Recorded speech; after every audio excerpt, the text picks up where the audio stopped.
today we'll talk about how can you get verified on your app. We're going to figure out the solution or know how you can do that in your app. So you just follow these ways, then it's going to work with you. So all you have to do, so you just go down here. So you click here on more down here. When you just click here on more, so then it's going to take you to this list. It's going to show for you like this here.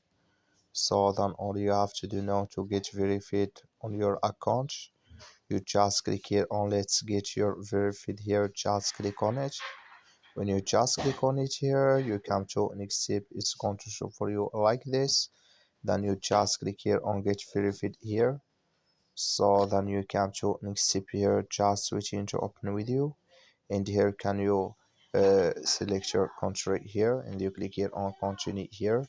Then it's going to take you to follow all this list here to verify your account. That's all you have to do. Thank you for watching. Don't forget to support us by like and subscribe.